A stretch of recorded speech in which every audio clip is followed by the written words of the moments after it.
The entire history of the United States is one consisting of everyday, ordinary people taking matters into their own hands.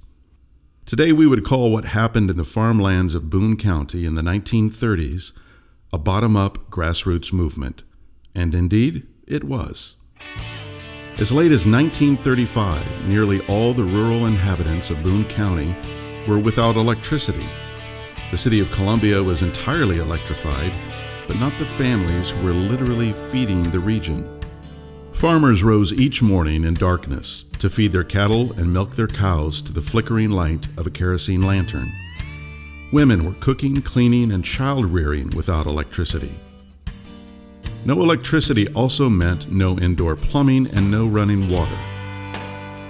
In the 1930s, city folk, however, were going to bed each night having enjoyed the entire day's worth of food, transportation, personal hygiene, work, and leisure provided largely by electrical means. Farm families went to bed exhausted after a long day of back-breaking and mind-numbing hard work. The reason for the inequality was simple economics.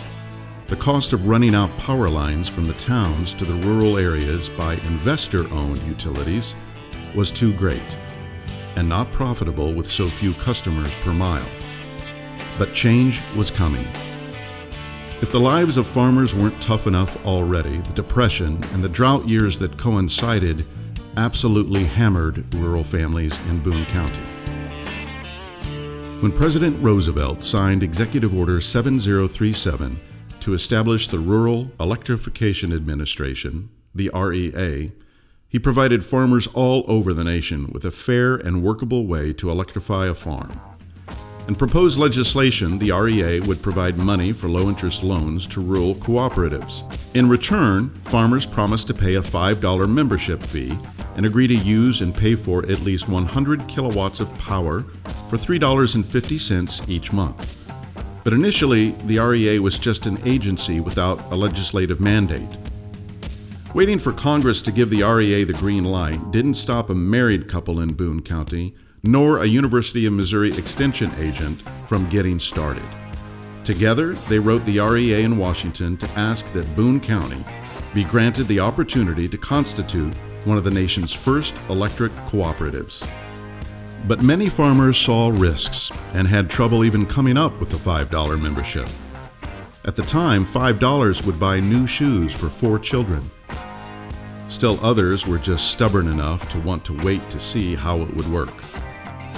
Teams of volunteers spread out around the county and talked to neighbors and potential customers, educating them, answering questions, and calming their fears. The teams learned how to look directly at the woman of the house and describe the value of an electric refrigerator and about not ever again having to carry heavy, dirty chunks of firewood into the house for cooking and washing.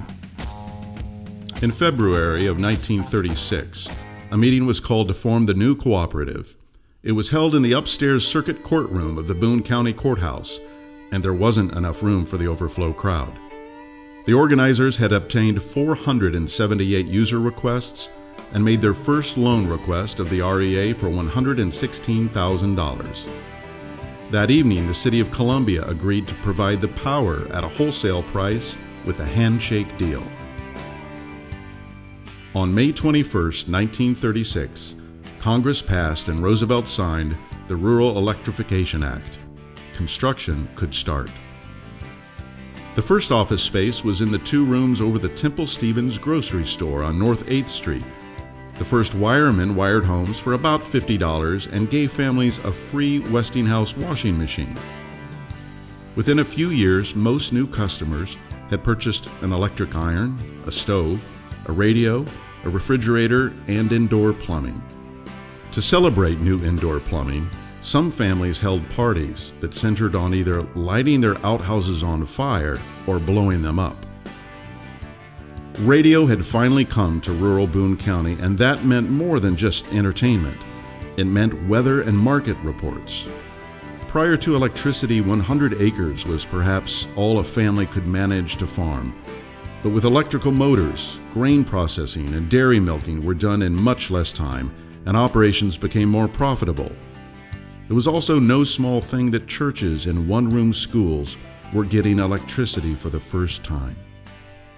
As the 20th century moved on, the cooperative kept up with the latest innovations.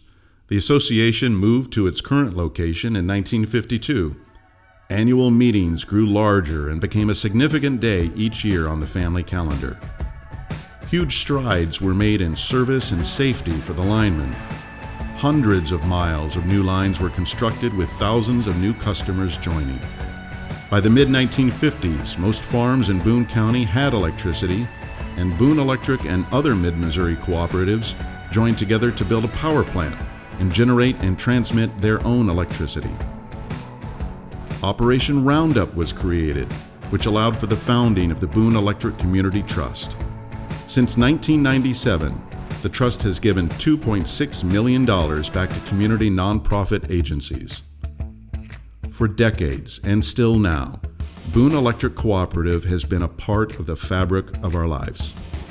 The organization educates future leaders through its Youth Leadership Conference experience and week-long trips to Washington, D.C.